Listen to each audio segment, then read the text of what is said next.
जालना में सरकारी ठेकेदारों ने लोक निर्माण विभाग के सामने अनिश्चितकालीन हड़ताल शुरू कर दी है। ये हड़ताल महाराष्ट्र सरकार द्वारा ठेकेदारों के बकाया भुगतान में विफल होने के कारण की गई है।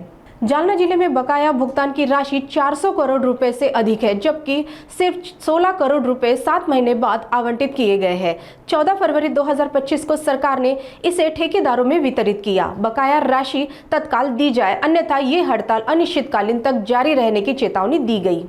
निधीअभावी काम बंद करण्याचं हे आंदोलन आहे। किती निधी बाकी आहे आणि आपण किती लोक आहात या आंदोलनात सहभागी? आंदोलनामध्ये पूर्ण जालना जिल्हा शासकीय कंत्राटदार संघटना आहे आणि सगळ्या सरकारी डिपार्टमेंटमध्ये काम करणारे कॉन्ट्रॅक्टर्स आहेत। एकूण किती निधी बाकी आहे? एकट्या पीडब्ल्यूडीचा 2 डिव्हिजनचा मिळून 400 कोटी रुपये बिल्स आयपास झालेले बाकी आहेत। सरकारला काय आता जर तुमची मागणी पूर्ण नाही झाली तर काय तुमचा इशारा असेल? सरकारला इशारा हाच आहे की जर आम्हाला कोणत्याही प्रकारचं ठोस सरकारकडून लेखी प्रॉमिस नाही मिळालं तर इथून पुढे कलेक्टर ऑफिस नंतर मुंबईला जाण्याची आमची तयारी आहे। आणि यंत्रसामुग्री आम्ही आज एक्झिक्युटिव्ह इंजिनियरला सगळ्या वाहनांच्या चाब्या आम्ही हवाली करणार आहे। ज्या डिपार्टमेंटसाठी ते घेतले त्याचे आता आम्ही कर्जाचे हप्ते भरू शकत नाही, त्यामुळे तुमच्याकडे जमा करतोय। एकीकडे बिल बाकी आहे, एकीकडे राज्याचे उपमुख्यमंत्री जालन्याच्या काम म्हणजे आमच्या सर्व जालना जिल्ह्याचे दोन्ही डिव्हिजनचे 400 कोटीची बिलं थकबाकी असल्या कारणाने आम्ही हे आंदोलन इथे आज सगळ्या जालना कॉन्ट्रॅक्टर असोसिएशनच्या वतीने इथं उभारलेलं आहे। आम्हाला 400 कोटीची थकबाकी असताना फक्त आम्हाला आज जालन्याला 9 कोटी रुपये एका हेडला दिल्या जातात। म्हणजे कुठल्या पद्धतीचे आणि कुठल्या टक्क्यांनी पैसे दिलेत तुम्ही जालना जिल्ह्याला असो मराठवाड्यात असो हे सरकारला कळलं पाहिजे।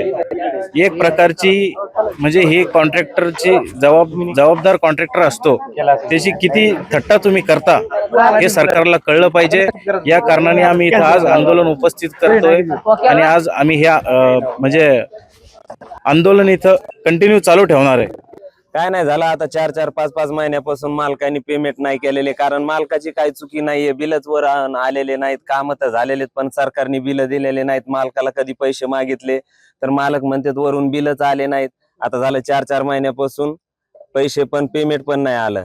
आता उपाशी घरामध्ये अशी मारायची वेळ आलेली। सकाळी तर मी काय ड्युटीला येत नव्हतो, मालकाला म्हणलो आज काय यायचं नाही, पण मालक म्हणे आंदोलन आहे, पैसेच घेऊन यायचे तिकडून, त्याच्यामुळे आलतो। म्हणलं चला मालक सारखे असे किती लोक आहेत? भरपूर ड्रायव्हर, आता हे पाहा पूर्ण ड्रायव्हरच सगळ्याची हीच परिस्थिती। घरामध्ये खायला नाही, पेट्रोलला तर कामावरती जायचंय, पेट्रोलला असे पैसे नाही जाण्यासाठी पण, माहिती आहे का? मग तुम्ही शासनाला काय मागणी करणार? शासनाला हेच की जे राहिलेली निधी आहे, जे राहिलेले पैसे आहेत, तुम्ही जर दिले कॉन्ट्रॅक्टदाराला तर ते आमचे पैसे देते, नाहीतर उद्या आम्हाला ड्युटी सोडून उद्या दुसरे काहीतरी काम बघावं लागणार आणि दुसरे काम बी करू शकत नाहीत।